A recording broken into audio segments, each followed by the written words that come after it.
Meu nome é Diogo Canina, tenho 33 anos e ando de bicicleta, God knows how long, 30?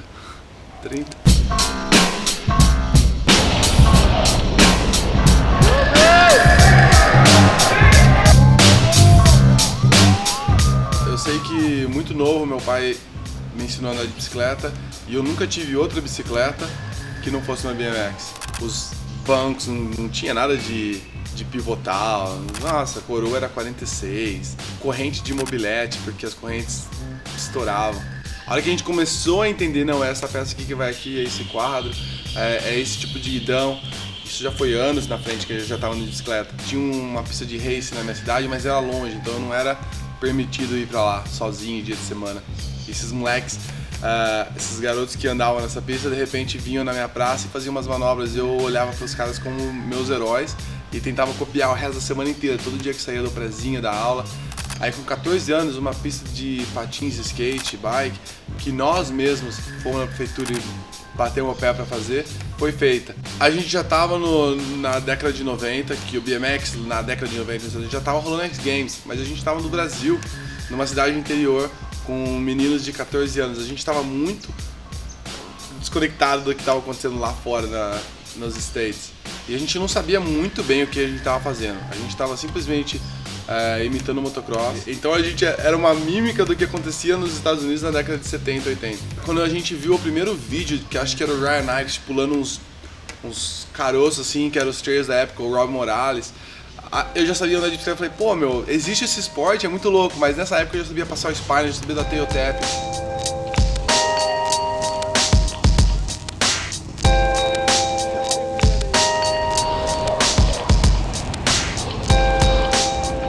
Eu vendia roupa minha que eu ganhava em premiação de campeonato, eu vendia peça de bicicleta, ou eu fazia um trampo por fora.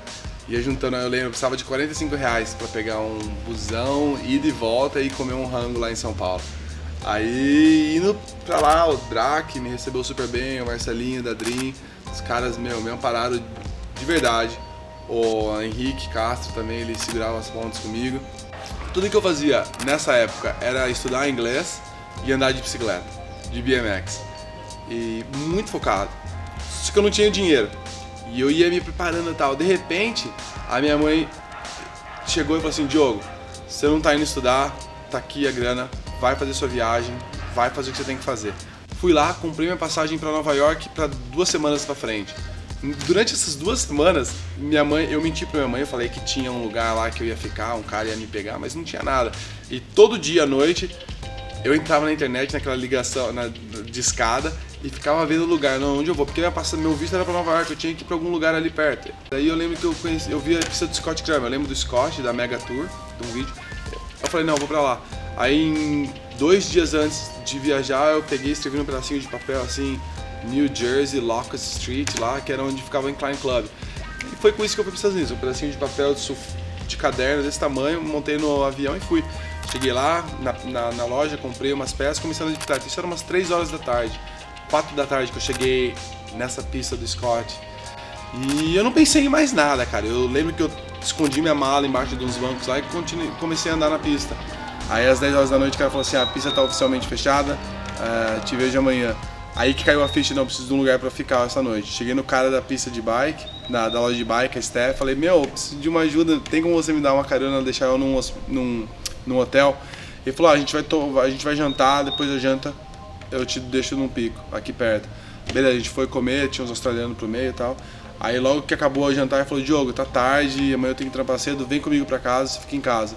Aí nessa casa tinha uma mina e tal, eu limpei a louça no dia seguinte, a menina ficou super feliz, ela falou, cara, não acredito, pô, finalmente um cara que ajuda eu nessa casa. Ela era dona da casa, ela alugava os outros quartos. E ela curtiu eu, ela deixou eu ficar na casa dela, fiquei 2 meses na casa dela de graça. E foi minha primeira viagem para os States, não sabia o que ia acontecer, acabei ficando 2 meses de graça na casa da Andrew, uma amiga minha até hoje. E aí voltei no ano seguinte, fiquei mais 1 ano lá, daí já comecei a correr o do tour, comecei a fazer uma grana e daí as coisas começaram a decolar.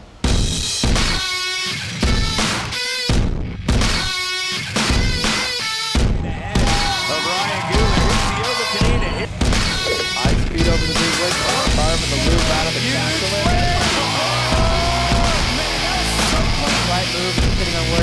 and how something's going. And meanwhile, how clean is that? The blitz turned out to be A gente é da época da Props, mudou muito hoje em dia, mudou muito. Não existia Instagram, não existia Facebook, não existia nada. E o Props foi o que fez muita criança, inclusive eu, cair no mundo da bike. Pra mim, a primeira oportunidade que deu de aparecer na Props foi meio que de acidente. Os caras da Road Fools veio na pista na Incline Club, os caras estavam lá fazendo uma tour e eu morava lá naquela época, 2005. Então os caras filmando e eu já tinha a pista local, foi a primeira participação minha na Props. Foi muito massa. Aí a gente fez a Mega Tour, fui com o time da Steph. Foi animal também, a gente viajou pelo sul da Califórnia. E depois disso fizemos a Road Fools Rock and Roll, que tava eu, Scott, Chase, Mike Aiken, Chris Doyle. Só peso pesado. E eu acho que para os brasileiros, a hora que vê um cara que saiu do Brasil andando junto numa viagem, numa road trip com esses caras, eu imagino como eu teria me comportado. Pô, pra galera, pra molecada que tá na mesma situação que eu tava uns anos atrás, stay hungry, stay humble, sabe? Quer dizer, continue com fome, mas sempre mantenha humildade, mantenha os valores, não adianta querer, não existe shortcut, não existe atalho para chegar onde você quer, só que a parte mais interessante de tudo isso é que você não quer tomar atalho. A aventura inteira é o que mais importa em tudo isso, é o mais interessante. Quando eu olho para trás e penso nas coisas que eu fiz de BMX, que estou fazendo, pouca coisa vem na minha cabeça. Eu não penso em estar no pod de X Games ou estar filmando a Props.